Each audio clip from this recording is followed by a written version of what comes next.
ভোর 5টায় মৃত্যু, সকাল 6টায় জানিয়ে দেয়া হবে মাইকে, 8টায় শেষ গোসল করানো হবে, 9টায় তোমাকে নতুন কাপড়ে সাজানো হবে, জোহর নামাজ পর তোমাকে তোমার আলিশান বাড়ি থেকে বের করে নেওয়া হবে, 2টায় আজান ছাড়া তোমার নামাজ পড়ানো হবে, 2:30 তোমাকে মাটিতে দাফন করে দেওয়া হবে।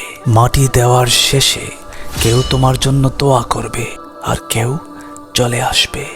এই তো তোমার জীবনের শেষ আয়োজন। তো কিসের এত অহংকার, কিসের এত বড়াই, কিসের জন্য এত জুলুম, এত অত্যাচার, এত চাহিদা তোমার?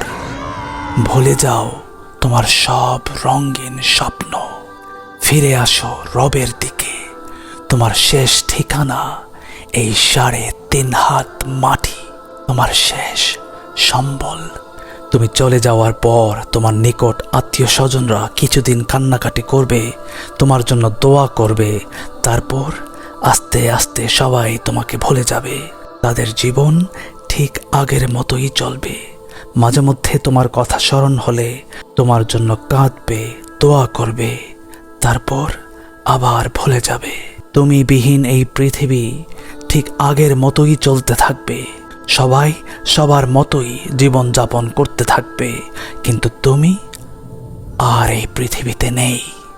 তুমি এখন অন্য একটা জগতে, যে জগৎটা কখনো তোমার কাছে স্বপ্নের মতো ছিল, শুধুই কল্পনার মধ্যে ছিল, আর এখন তুমি সেখানে বাস্তবেই বসবাস করছো।